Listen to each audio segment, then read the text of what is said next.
Okay, everybody's here. You guys can go ahead. I'm going to get off the line now. Okay, thanks a lot for setting this up. No problem. Thank you, Etta James. Okay. Hi, Etta. How are you doing? Fine. How are you? I'm fine. Thank you so much for taking this time to speak with me. Well, thank you. I don't know if they explained to you what I was doing. No, I don't. They didn't. Okay. Basically, I'm at Spin Magazine. Is compiling its list of the best 90 albums of the 90s. So we're including a lot of, like the newer hip-hop and R&B artists out today. Right. And I know, you know who's real and who's fake and who's representing and who's not. I guess.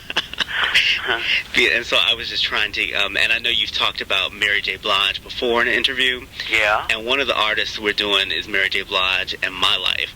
So I was wondering, since I know you know your stuff, if you could tell me what you think about Mary, especially in terms of you've seen performers, come and go, and what do you think about her?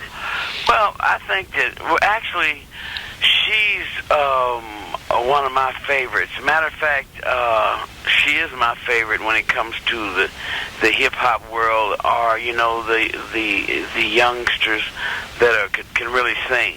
Mm-hmm. And I think she can really sing. And even when I heard her doing the hip hop stuff, I kept saying, well, this girl, she's really way beyond that. But I mean, I guess because she comes up in that era that she's, doing that stuff. But you can just hear that. Matter of fact, she reminds me a lot of me. How's that? Back in the days when I was coming to New York, and I was about 22 or something like that. She's got that she's got that look, like, the dark shades, the real cool look. I mean, it's typical of what she's doing is typical. And I haven't noticed too many other girls doing it. The other girls that are in this world now, they're kind of they're so busy worrying about how cutie pie they are. You know what I mean? And they're trying to be these little what they call the little divas, but they're really not, But see, she is a diva, and she comes off like a diva. She looks like one. She reminds me of a combination of myself and Sly Stone and Otis Redding. Right. The guys and the girls, because when you're in show business, it's like you have to. There are many roles you have to take on, because you got women that buy your records.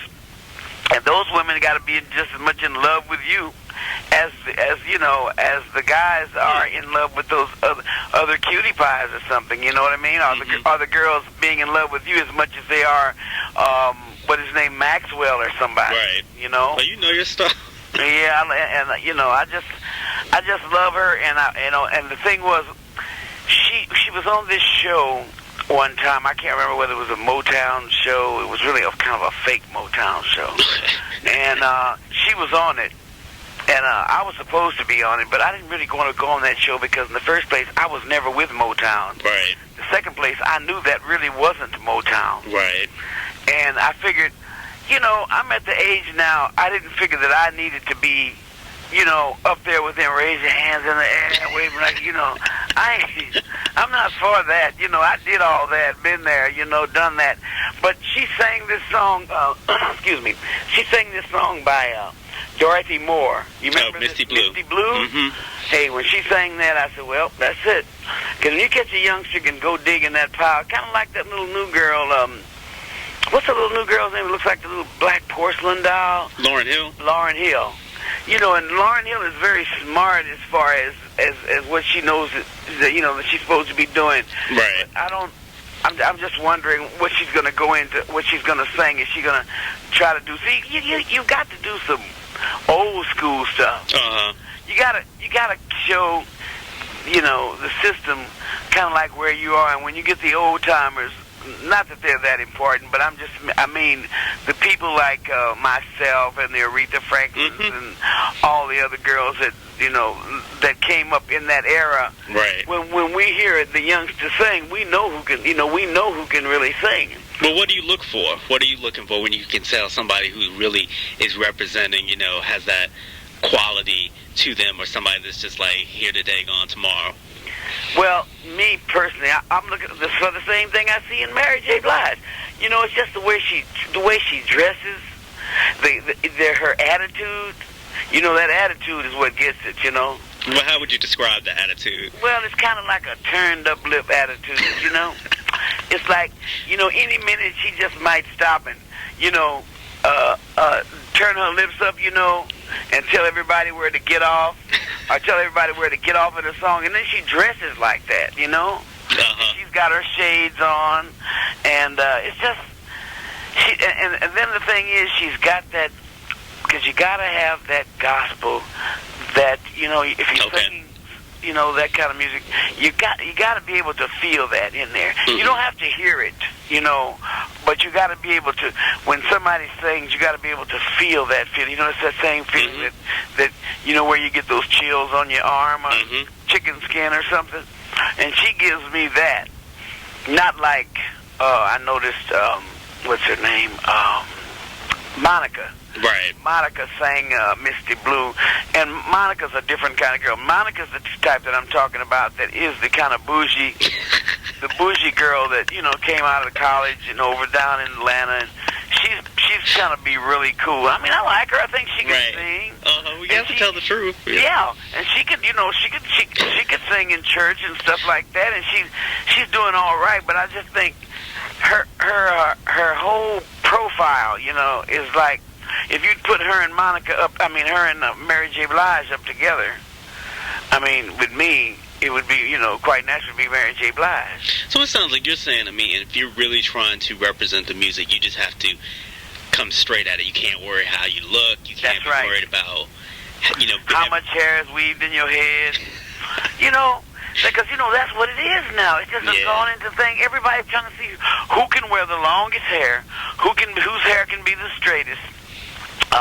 Say for instance, but see, I'm a different kind of a person. I like that rowdy kind of a thing in first place, like Lil' Kim. Now that's a shame to say it, me being 61, but I like Lil' Kim. Yeah, Lil' Kim's great. Yeah, I like her, and I love Faith. It's a certain thing about those girls. I had been looking at this show that was on about the Girls' Night Out. Right. And I just love Faith, you know, because she's not fake, you know. She's coming with who she is, and she's singing her butt off. And I just don't even in my day, I didn't like the bougie. I didn't like the bourgeois girls, you know. Right. And so that's what those are Monica and what's this other little girl? There's another little girl with him on there. I don't care if like Shanice. I can't take them. It's like when they had their little show, they were open the door right there. When they had their little show, they were all of them were battling. You know, it was like one big shootout. Right. Well, in my day, when we had a shootout, you had some heavy people shooting out. You know. You know what I mean? I know what you mean. You had Aretha, and you might have Patti LaBelle, and myself, and I mean, just different people. And those girls were trying to see who could sing the highest. Right. You know, and they sounded like little birds and things. You know, and another thing about Mary J. Blige. My book, Raised to Survive. You know, everybody's always come to me and I love it. Thank you.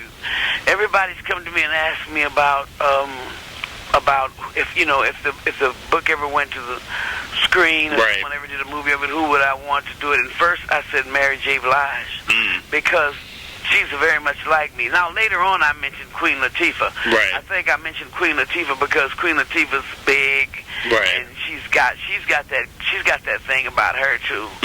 But Mary J. Blige would be attitude-wise. Would be, you know, so much better and stuff and everything. You know, and someone said, one of these women comedians says, well, if it wasn't for covers, Mary J. Blige wouldn't have nothing to sing. I don't know who said that, but that was really pitiful, you know. They're just jealous, you know. Well, you know, like in the songs she writes for herself, some of the songs she writes, she's talking about like her relationships, and she talks about the stuff that she's right up in. You know, she may have a fight with somebody, come right in the studio and put that down, and that's really like the blues tradition, you know. That's right. And you're known for that too, just really telling it like it is. Exactly. Just running it down. And, you know, with most people, they just stay in the closet with all that stuff, you know. And if they act like, you know, well, you know, this is not the way you're supposed to act. And the whole thing is there is no special way that you're supposed to act. You're just supposed to be real, you know. Mm-hmm. Because people that are out there listening to you and buying your records or that really like you, they rather for you to be real. Right. Because real is like, that's the stuff that makes them go, well, that's right, I heard that. Right. Well, that's right. Because she, you know, the things that she says, she's very out front and about it. And I just really like her. That time when they did that, excuse me, Mm-hmm. when they did that show, that's the one reason that I would have done it would have been because she was on it and I wanted to see her. I really wanted to see her in person, but that wasn't, nothing was really right about the show. You Yeah, I know, can understand. when we came up, Motown and my record company, Chess Records, Mm-hmm. they had a feud on. You know, back Right, in those, yeah, back in the day. back in those days, they had feuds on. We had a certain amount of artists over our label, which were blues artists, and you know, around about kind of we were trying to pop crossover. Right. And then Motown had the Motown sound, which was everybody was there with the little double-breasted suits and their little choreography and stuff. You know, so we all knew each other and we all liked each other as far as artists were concerned. But Right. I just more or less, and the other artists that were with Chess or Argo, we all stuck to that kind of thing. Well, you know, well, that's Motown and this is Chess. You know, this is Chicago and that's Detroit. Well, do you think, is it still hard for a woman? Can you imagine, you know, if you were starting out today, you know, because I know you'd be up there with the hip hop too. Yeah, I probably would.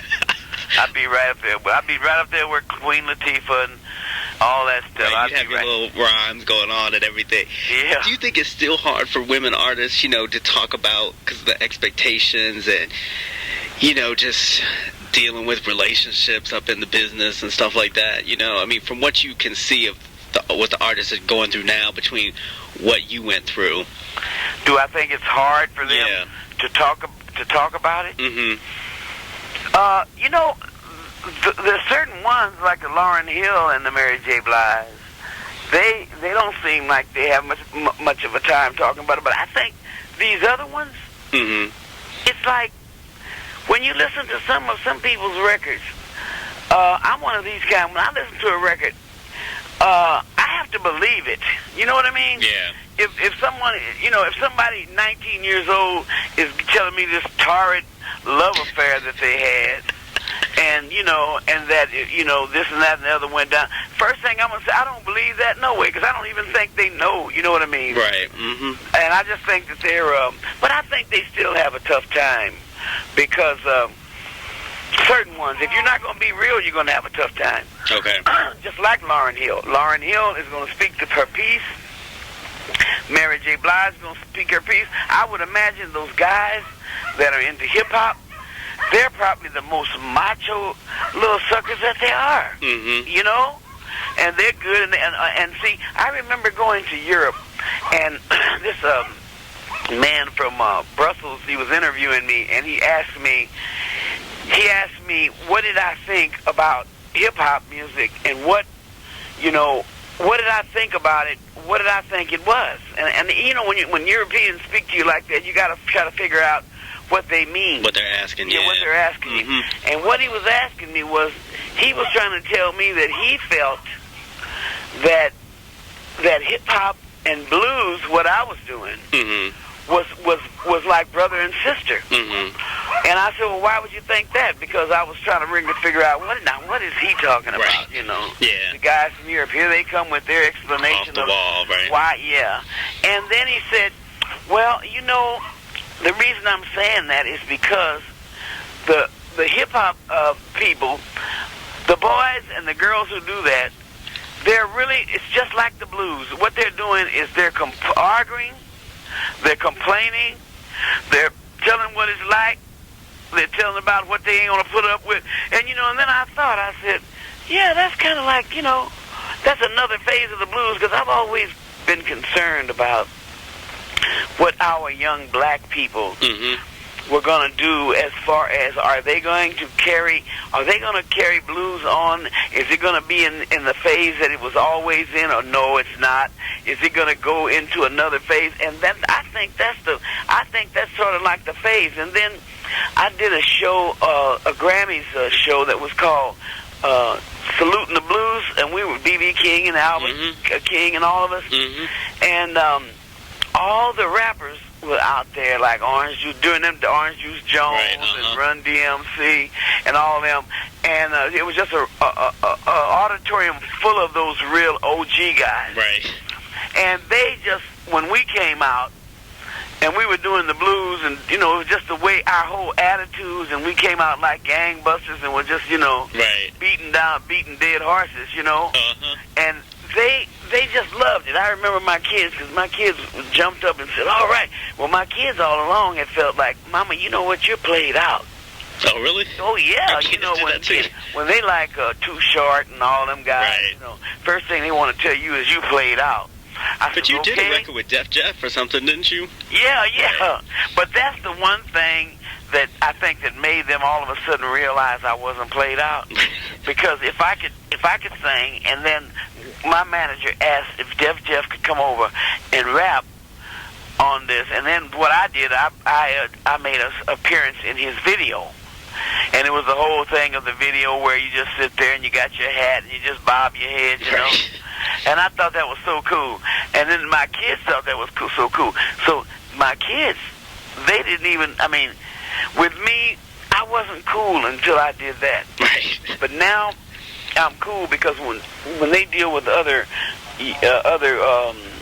young kids, you know, hip-hop world or contemporary, then they're saying, "Oh man, your mom is the bomb." So you said you were concerned that black people take on, that don't just forget that blues tradition of kind of really, you know, talking about your life in song, you know, very directly right to the audience. Okay. When you hear somebody like Mary J. Blige, do you have more faith that maybe people are going to continue that on? Yep, I do, because that's who I figured would be. It would be somebody like her that would and Faith Evans, even though Faith is doing more of a contemporary type of thing now.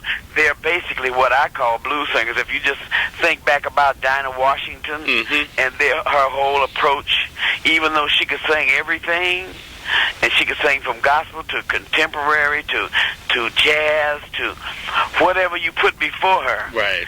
But basically in her heart and soul, it was that feeling that you project when you're on stage or whatever. You project to the people in the audience that make them raise their hands in the air. So that's what makes a real artist, that you have to be able to get the audience up and get them, you know, raising their hands in the air. That's right. You got to get them, and that's the stuff that they raise it to.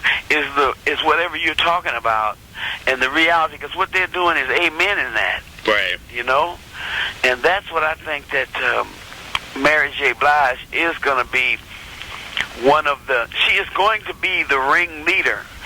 I don't know any other girls out there that could be the ringleader of our, you know, of our status of how, you know, blues, and, you know, is it going to go further? Who's going to do it? How is it going to be done? Because she's got that voice for it. You know what I mean? Whatever song she sings, you can hear that. You can hear that in it. What she talks about, you hear it in it.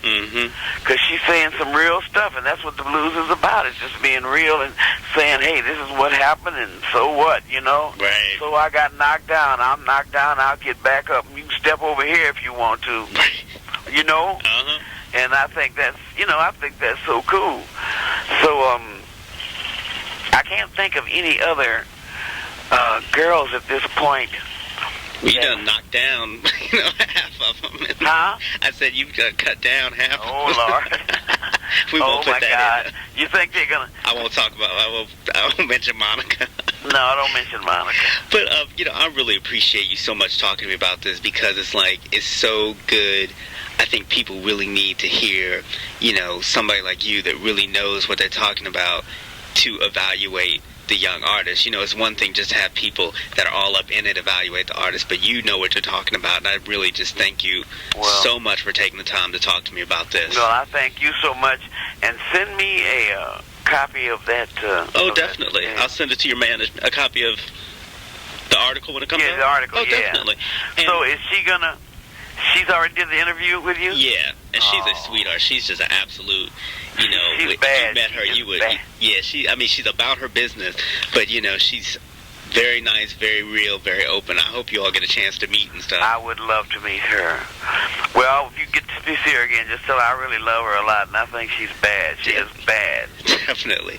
And so what's up next for you? I had your, I almost got kicked out of my house with your Christmas album because I was playing it all the time. Oh, God. My roommate was like, can't you put on some Nat King Cole? Oh, God. Well, you know, I did that album, and I just did another Christmas song. You know, they want you every year to do a Christmas song. Oh, okay. I did the original Charles Brown Christmas song. It was like an old school song with the bells, you know. Come home, please come home for Christmas, and it's real nice. But I got a new record coming out, it's called The Heart of a Woman. Oh, okay. And I produced it along with my sons and all. What I wanted to do, I really wanted to produce, which I did one last year. Yeah, I know. With because I love that Inner City Blues on the one last year. I played that just this morning. Oh, right. But I got this new one, and then because you know I love R. Kelly. Right. I just think now that's another one I forgot to tell you. R. Kelly is so bad, you know, and what I did was I picked songs out of the 100 Book of Standards of these great writers because I wanted to prove a point that songs are forever. You know what I mean? If a song has been a hit before 20 years ago, it could be a hit today. Now, I'm not saying that's why I did it because I'm looking for a hit. I'm quite naturally I'm looking for a hit, but I'm not the kind to just walk around and talk about, oh yeah, this is going to be a hit. Oh God, let this be a hit. None of that stuff. But I did some Dinah Washington stuff because she was very versatile. I did a couple of things from Sarah Vaughan. I did another thing from Billie Holiday, and I did Carmen McRae. So, but I did all these songs, which are sort of jazz blues. They're really blues. What I saw in them was a blues. Right. And I just wanted to prove that these songs are, you know, even though they were considered something else, just like Billie Holiday was considered a jazz singer. Right. She was not a jazz singer. She was a blues singer that sang with all the hip jazz cats. Right. Okay, I see what you're saying. And so she did great songs, but basically, I think her thing was blues. It was always. But let me stop you some. So you say you really could be a blues singer and singing, like you said with Mary J. Blige, you could be a blues singer singing hip hop, or you could be a blues singer. Okay. Right. I think that's the hippest way to do it because what you're doing is just telling the truth about the thing, you know. It's not some torrid love affair that you're taking somebody swinging. I'm going to take you to the moon and we're going to swing among the stars and some old fake stuff like that. Let's talk about going down the street and I saw you with another woman and then I'm telling you, okay, so you're going to be with her, okay, then we ain't going to be able to handle this, so now what you going to do? Right. Kind of like the Jerry Springer show. What you gonna do? Come on up. What you gonna do? Okay, you know. So that's the stuff. I just think that those two worlds are so close. You know, when I even listen to what was his name? Riley. Yeah. Teddy Riley. Teddy Riley. Okay. With that song, you know that song he did with the sound like a chain gang. Oh, yeah. No Diggity. No Diggity. Right. Now, if that ain't a blues, what is a blues? Right. I mean, No Diggity. I mean, that just sounds like something comes straight out of Mississippi, you know? Right.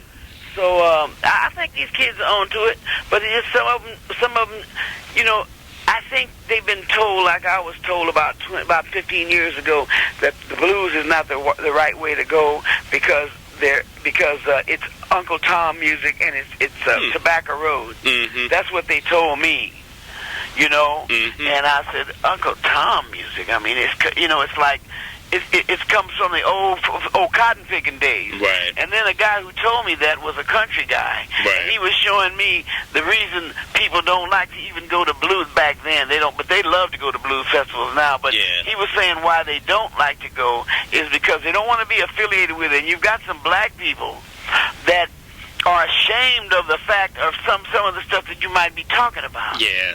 And they don't want, oh, well, that ain't me there, though. Right. You know, that's got nothing to do with me. No, it ain't got nothing to do with me neither, but it's got something to do with what I'm talking about and what I've heard and what I've, you know, basically sort of experienced or, you know, what I've come through or my people have come through. Right. So I think these kids, they're right on for where they're heading, and but they just want to be a little more neater. Yeah. You know, they want to be a little bit neater about it, and they just want to be a little more hipper about it. You know, stuff like that, more glamorous, I'd say. You know, so that's cool. That's cool with me. I look at this little guy, Maze, all the time. I think he's so cute. Maze. He's so cute. He just looks like any minute he's going to fall over because he's so slow and everything. You know, he's like, you know, he looks like a guy that really don't want to do what he's doing, but he's doing it to make the money. Yeah. But I like him. I like the way they do his videos. And right. So you say you like R. Kelly, too? Oh, yes. I'm going to New Orleans on the 4th of July. We're doing the Essence. Yeah, I might be there. That should be great. Man. I'll definitely show up to your show. Please, that Essence, that's one of the baddest festivals. It is. That Have you been ever before? go to. My oldest son came back from the festival that night, and he said, "Mom, I've never seen a party like that." And I said, "What you mean?" Yeah. And he said there were 300 people in the French Quarter after the show doing the second line. I mean, doing the what's that? The Continental Walk or one of those dances down in the middle of the street. So he just thought that was that's the party of all parties. I said, "Well, when we go this time, I'm gonna have my elbows wedged in the stage looking at R. Kelly." That's a shame. 61 years old, I'm going to have my elbows just down in the stage. You know how the little groupies stand around? Right. They stand there and just look up in their face. They can't do nothing for them looking at it. That's what I'm going to be doing. That's what you're going to be. I love R. Kelly and everything. See you down there.